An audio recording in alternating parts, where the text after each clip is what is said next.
오늘은 이사야 9장 1절에서 7절의 말씀을 가지고 흑암에 비춘 빛이라는 제목으로 함께 말씀을 나누고자 합니다. 이제 예수님이 이 땅에 오심을 기념하는 성탄 기쁨의 날을 앞두고 있습니다. 예전 어렸을 때는 성탄을 앞두고 마음은 설렜고 빨리 성탄절이 왔으면 하는 그런 바람으로 성탄절을 기다렸던 저의 옛날의 기억입니다. 거리에는 구세군 냄비 종소리가 들리고 캐롤이 들려 사람들이 또 그 소리에 분주하게 선물을 안고 길에 오가는 거리 풍경이었습니다. 그러나 지금 이런 정서를 느끼기가 힘듭니다. 오히려 삭막함까지 느껴집니다. 어느 때보다도 경기는 좋지 않고 시국 또한 혼란스러워 우리들의 마음은 어둠이 가득합니다. 이럴 때 필요한 것은 바로 우리의 어두움을 비출 밝은 빛입니다.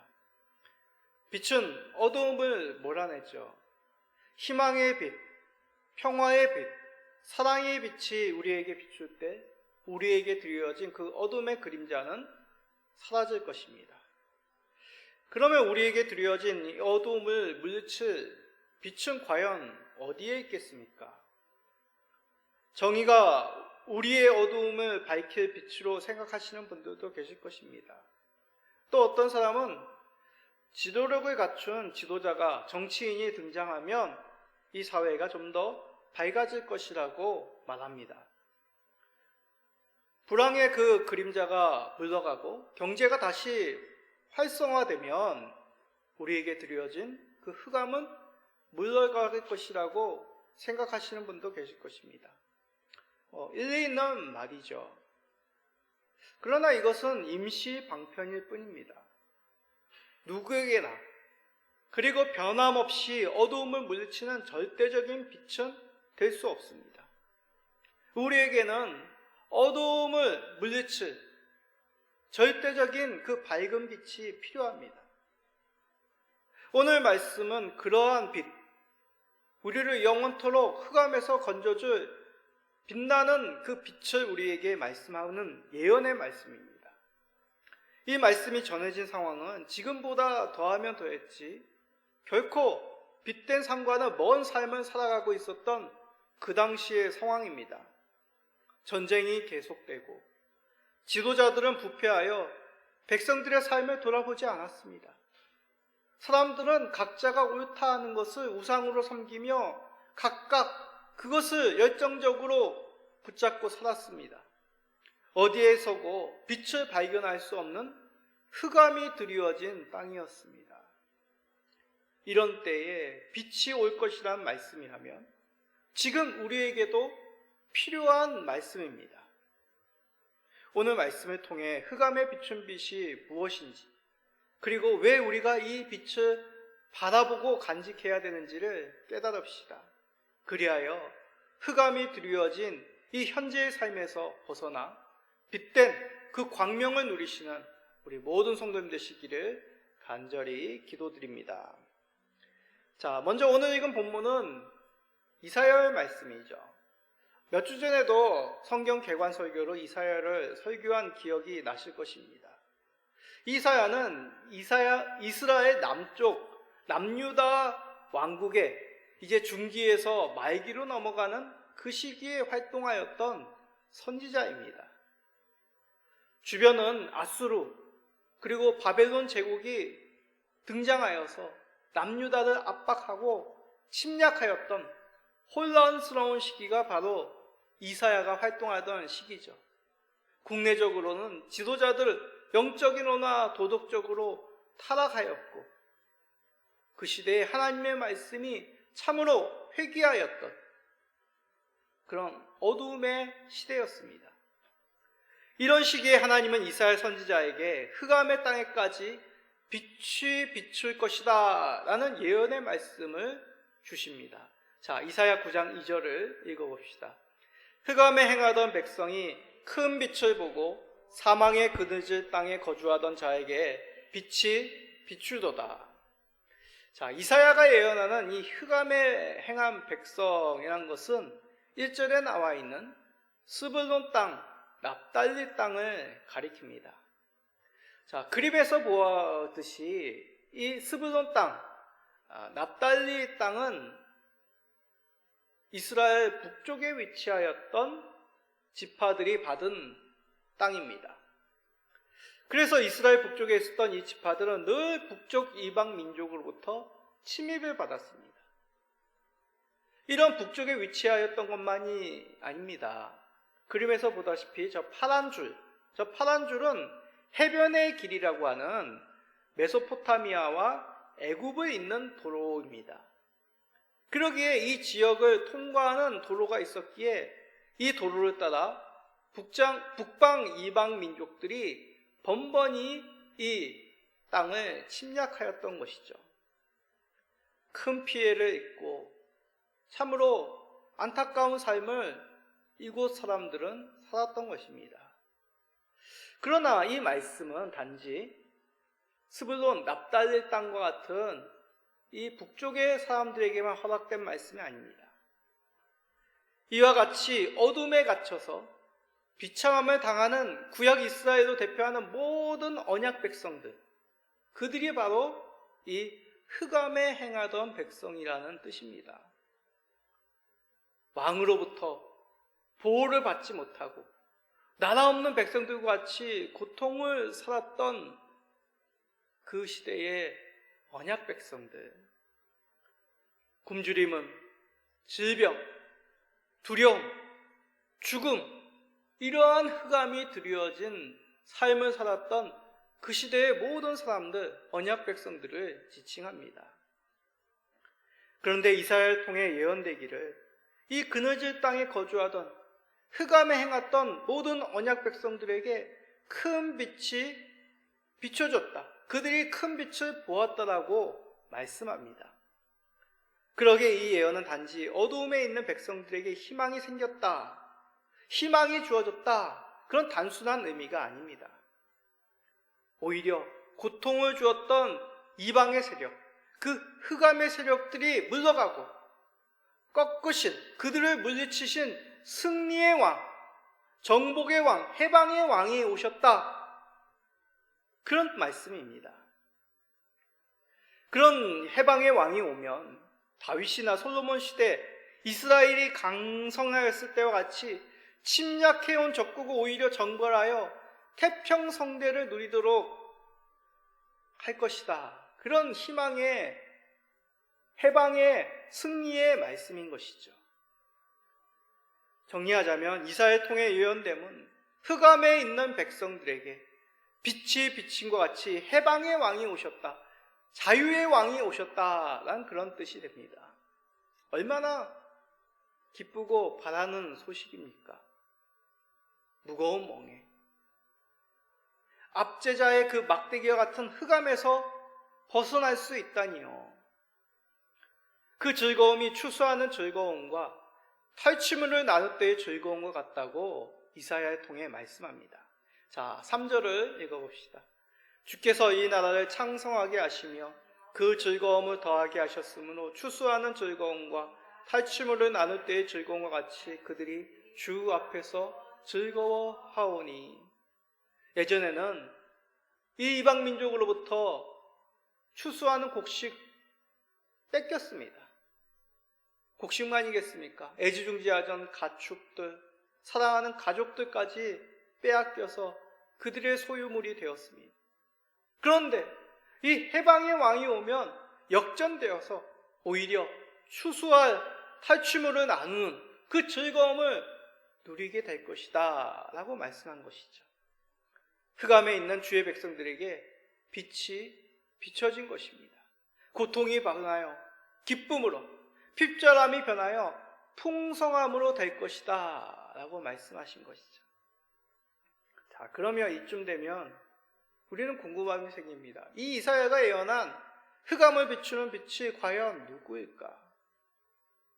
우리는 이 답을 잘 알고 있습니다. 누구십니까? 예수 그리스도시죠. 예수님의 제자 마태는 이사야의 본문을 인용하여서 그것에 대한 응답으로 예수 그리스도가 오셨음을 전합니다. 흑암에 앉은 백성에게 빛이 비추듯이 예수님께서 천국 복음을 갈릴리와 가버나움에서부터 전하기 시작하였다라고 마태를 통하여 말씀하십니다. 자, 마태복음 4장 17절입니다. 이때부터 예수께서 비로소 전파하여 이르시되 회개하라 천국이 가까이 왔느니라 하시더라. 이 말씀은 예수님께서 광야에서 마귀에게 시험을 받으시고 승리하신 후에, 그리고 세례 요한이 잡히었다는 소식을 들은 후에 공생애를 시작하시며 하신 말씀입니다. 마귀의 시험을 이기듯이 예수님께서 흑암을 이기시고 빛으로 오셨다는 증거이죠. 세례 요한의 시대는 이제 끝나고 오실 구세주가 아니라 이미 오신 구세주로서 그 메시아의 약속의 시대를 열고 계시다는 증거입니다. 이제 예수님께서 전하시는 그 천국 복음으로 말미암아 흑암에 갇혔던 자들에게 해방의 빛, 자유의 빛, 평화의 빛을 비춰줘 그 빛이 지금까지 우리들에게 전해지고 있다는 말씀인 것이죠. 그러면 더 이상 우리를 짓누르는 두려움, 고통, 죄와 사망은 더 이상 우리에게 왕노릇 할 수 없습니다. 예수 그리스도의 이름, 흑암에서 건져실 빛으로 오신 예수 그리스도, 그 빛으로 말미암아 우리는 흑암에서 해방된 것이죠. 누가복음 2장 30절에서부터 32절의 말씀을 통하여 증거하십니다. 내 눈이 주의 구원을 보았사오니 이는 만민 앞에 예비하신 것이요 이방을 비추는 빛이요 주의 백성 이스라엘의 영광이니이다 하니라. 자, 이 말씀은 시므온이라고 하는 나이 많은 선지자의 찬송의 시입니다. 이 시므온은 아기 예수님, 정결 예식을 위해 나오신 요셉과 마리아의 품에 안겨진 그 아기 예수를 보고 찬송하는 시이죠. 이 시므온은 성령의 주시로 말미암아 그리스도를 뵙기까지 죽지 않으리라 그 말씀을 받고 성전에서 이 그리스도를 기다렸던 사람입니다. 그의 입으로 말미암아 찬송하기를 주의 구원이요 만민 앞에 예비하신 이방을 비추는 빛이라고 예수 그리스도를 찬송하며 맞이하고 있는 것이죠. 그렇습니다. 오랫동안 기다리던 구주 예수님께서 흑암에 비추는 그 빛으로 우리에게 오심으로 우리의 덮여있는 흑암, 죽음과 두려움과 불안과 우리의 연약함을 거두어 주실 승리의 빛으로 오셨습니다. 그 이름 예수 그리스도를 찬송하며 감사하시며 이 기쁜 성탄을 맞이하시는 우리 모든 성도님 되시기를 간절히 간구드립니다. 자, 그런데 질문을 가지신 분들이 계실 것입니다. 아니, 예수님이 왜 우리에게 빛이 되십니까? 이사야가 예언한 그분은 누구이기에 예수님이고 그분은 우리에게 어떤 분이십니까? 구체적으로 이사야가 예언한 빛과 같은 구세주의 모습을 한번 말씀을 통해 살펴봅시다. 이사야는 구세주가 이방 민족을 몰아낼 왕으로 예언하였으므로 앞에서 말씀드렸습니다. 이방 민족을 몰아내 승리의 왕, 해방의 왕이라고 이사야를 통하여 말씀하였다고 하였죠. 이방 민족을 몰아낼 왕이라고 하면 어떤 왕의 모습이 떠오르십니까? 다윗과 같이 싸움에서 용맹한, 아니면 지혜의 왕, 그런 왕이 얼핏 떠오르실 것입니다. 그런데 오늘 말씀하시기를 이사야를 통하여 전쟁의 흔적을 불로 태워질 사람같이 불태워 사라진 같이 할 분은 아기라고 얘기합니다. 이사야 9장 6절입니다. 이는 한 아기가 우리에게 낳고 한 아들을 우리에게 주신 바 되었는데 그의 어깨에는 정사를 메었고 그의 이름은 기묘자라, 모사라, 전능하신 하나님이라, 영존하시는 아버지라, 평강의 왕이라 할 것임이라. 보통 악이라는 존재는 어떤 존재입니까? 반드시 어머니가 필요한 존재이죠. 어머니의 손길이 없으면 한날도 살 수 없는 존재가 아기입니다. 가장 연약한 존재, 아기죠. 그런데 말씀하시기를 흑암에서 행하는 백성들을 구원할 분이 누구라고요? 한 아기라고 얘기합니다. 이게 맞는 말이겠습니까? 잘못된 건 아닙니까? 여기에 역설이 있는 것입니다. 불가능을 가능케 한 능력, 도저히 보통 사람이라면 행할 수 없는 그런 능력이 이 아기에게 있다는 말씀이죠. 여러 번 말씀드렸지만 진짜 능력은 상식적으로 불가능한 것을 가능케 하는 것이 진짜 능력 아니겠습니까? 평상시에 누구나가 할 수 있는 것, 우리가 평상시에도 볼 수 있는 것을 능력이라고 말하지 않습니다. 그러나 아기가 우리를 구원하신다. 그러면 그 아기에게는 특별한 놀라운 능력이 있다는 얘기죠. 흑암에 행하던 백성들에게 빛이 되어 구원하여 주는 이 아기야말로 세상에서 찾아볼 수 없는 진정한 구원의 능력이 있는 왕이라고 할 수 있겠습니다. 자, 이 내용 좀 더 살펴봅시다. 중요한 내용입니다. 다시 한번 말씀해 봅시다. 아기가 우리에게 어떻게 오게 되었냐라고 하면 먼저가 우리에게 낳고라고 얘기합니다. 우리 사이에 태어났다는 뜻이죠. 그런 뒤에는 뭐라고요? 우리에게 주신 바 되었다라고 얘기합니다. 하나님이 우리에게 보내어 주셨다는 뜻입니다.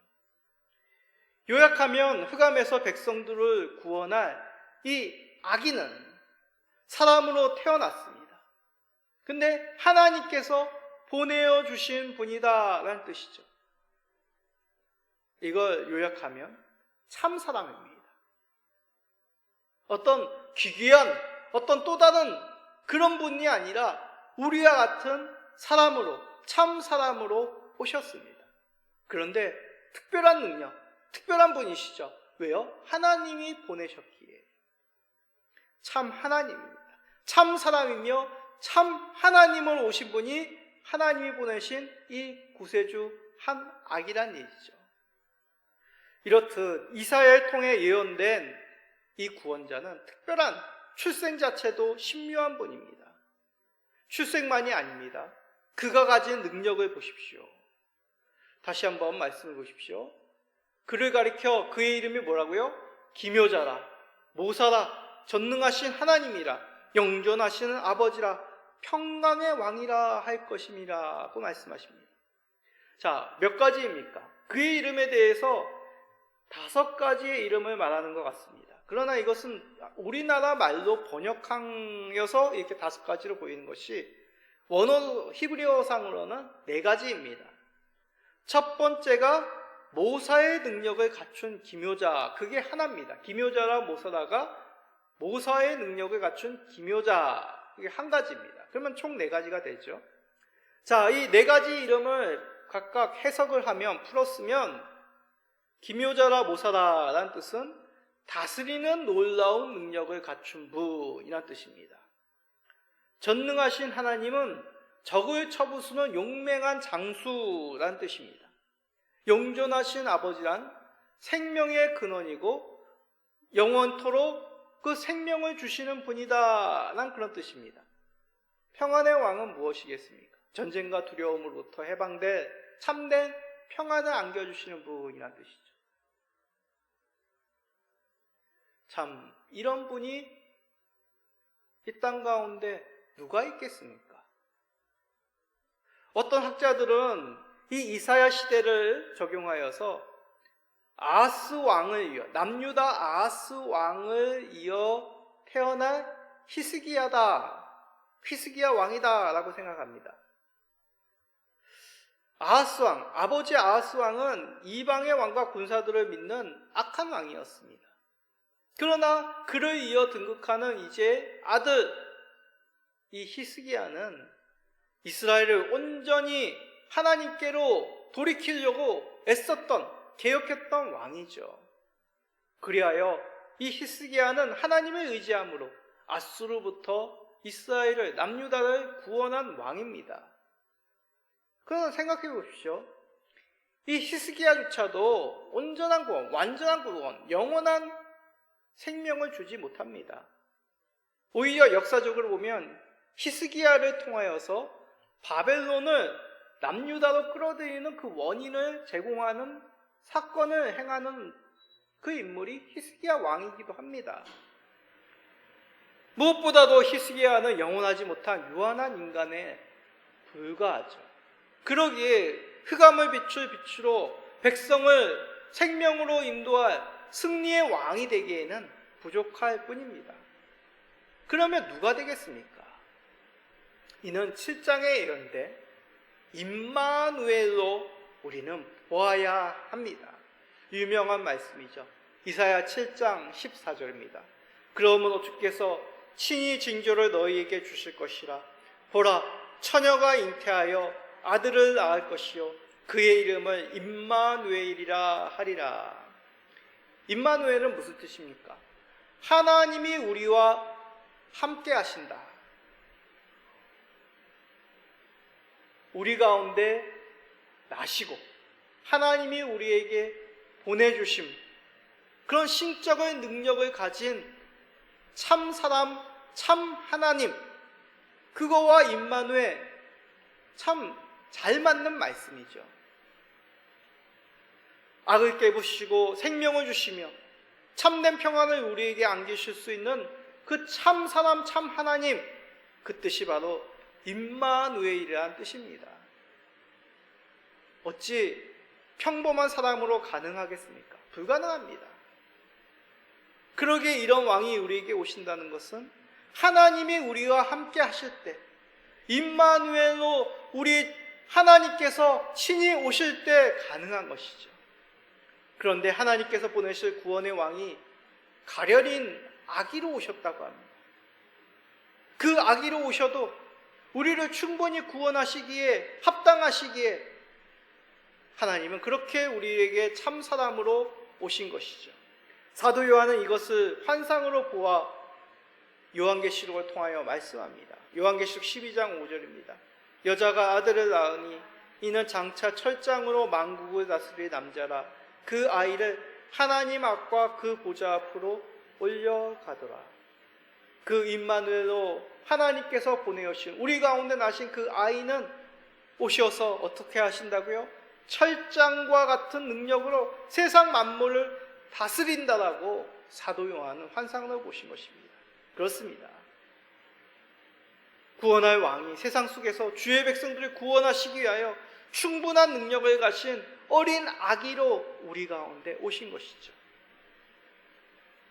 그냥 보좌에 앉아 계신 것만이 아니라 우리의 연약함을 짊어지시기 위한 참 사람으로 오셨는데, 그에게는 우리를 구원할, 해방할 능력이 있으신 생명의 주요, 승리의 주요, 평안의 주로 오셨음을 우리에게 알리는 말씀입니다. 누구를 위해서요? 우리를 그 흑암에서 건져주시기 위해서 말입니다. 이런 연약함을 짊어지시고 우리를 구원하시기 위해 오신 참 사람이며 참 하나님이신 예수 그리스도를 인하여 더욱 그를 사랑하시는 우리 모든 성도님 되시기를 간절히 간구드립니다. 그런데 우리에게 오신 왕은 아기로만 머물지 않습니다. 7절을 읽어봅시다. 그 정사와 평강의 더함이 무궁하며 또 다윗의 왕자와 그의 나라에 군림하여 그 나라를 굳게 세우고 지금 이후로 영원히 정의와 공의로 그것을 보존하실 것이라. 만군의 여호와의 열심히 이를 이루시리라. 다윗의 왕자란 것은 무엇입니까? 다윗의 언약으로 예언된 구세주이시죠. 천사가 마리아에게 성령으로 잉태됨을 예고하는 장면 속에서 이 다윗의 언약으로 오신 구세주가 바로 이 예수 그리스도라고 말씀하고 있는 것입니다. 누가복음 1장 42절입니다. 그가 큰 자가 되고 지극히 높으신 이의 아들이라 일컬어질 것이요 주 하나님께서 그 조상 다윗의 왕위를 그에게 주시니, 다윗의 왕위를 예수 그리스도에게 주신다. 하나님께서 약속하신 바로 메시아가 이분이다 라고 말씀합니다. 그런데 그는 사람의 아들로 오셨습니다. 하나님이 그에게 하나님께서 내려주신 그 하나님의 아들인 것이죠. 이 아들이 세울 나라는 사람의 손으로 세워진 나라가 아니요 하나님의 약속 가운데 세워진 영원한 나라, 견고한 나라로 설 것이라고 얘기합니다. 이 나라의 특징이 무엇입니까? 바로 공평과 정의인 것이죠. 올바른 법의 집행으로 공평과 정의로 이 나라가 세워질 것이라고 얘기합니다. 어떤 물질로 세워진, 힘으로 세워진, 양육각식의 강식의 그런 법칙으로 세워진 나라면 온전한 나라가 되지 못합니다. 역사 속에서 그것을 증명하지 않습니까? 프랑스 왕정, 여러 러시아 왕정, 이 땅 가운데 무너진 그 왕정, 그 나라들의 모습이 무엇입니까? 공평이 사라졌기에 힘으로, 물질로, 잘못된 법으로 특정인들을 위한 그 나라가 되어질 때 그 나라는 무너지지 않았습니까? 이상적인 나라라면 정의와 공의가 지켜져야 될 최우선의 자리, 바로 재판의 자리 가운데서 온전히 법이 실행되어야 되는 것이죠.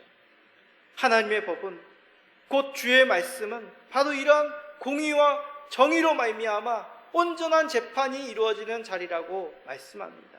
사도 요한을 통하여 하나님께서 세워질 그 나라를 보여주고 계십니다.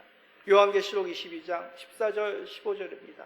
자기 두루마기를 빠는 자들은 복이 있으니 이는 그들이 생명나무에 나아가며 문들을 통하여 성에 들어갈 권세를 받으려 함이로다.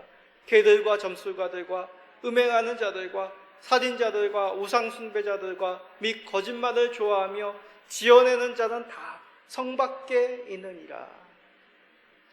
한 아기가 세우실 그 나라는 주의 법으로서 합당한 자들은 주의 나라에 들어오고 그렇지 못한 자들은 다 성 밖에서 심판을 받을 것이다 라고 말씀하는 것이죠. 지금 세상을 보면 그렇지 않습니까? 정의와 공의가 어그러짐이 많습니다. 각 나라의 지도자들은 이기적이고 무능하며 탐욕적입니다. 온갖 세상의 가치관, 온갖 주술로 휩싸여서 참된 지도력이 어디 있는지를 찾아볼 수 없는 그런 암흑 가운데 있습니다. 이러한 상황 속에서 회복의 이름, 우리가 소망할 나라는 이 땅의 나라가 아님을 보게 됩니다. 우리에게 오신 예수 그리스도로 말미암아 그가 세우실 참된 나라야말로 정의와 공의가 온전히 실현되며 이것을 소망하며 믿는 자들은 이 땅 가운데서 정의와 공의를 선포할 수 있는 그런 하나님의 백성으로 살아가야 되는 것이죠. 흑암에 있는 이 세상 속에서 건져주실 그 회복의 이름은 예수 그리스도 단 한 분입니다. 그가 아기로 오심으로 말미암아 우리의 연약함을 채워주시고 또한 우리를 구원하실 능력이 있으시기에 이 땅 가운데 그 하나님의 나라를 세워 정의와 공의로 이 땅을 심판하실 흑암의 빛으로 오셨습니다. 성탄을 앞두고 우리 마음에 드리워진, 이 세상에 드리워진 그 흑암을 예수 그리스도의 이름으로 거두시고 참된 기쁨과 소망으로 사시는 우리 모든 성도님 되시기를 예수 그리스도의 이름으로 축복드립니다. 아멘.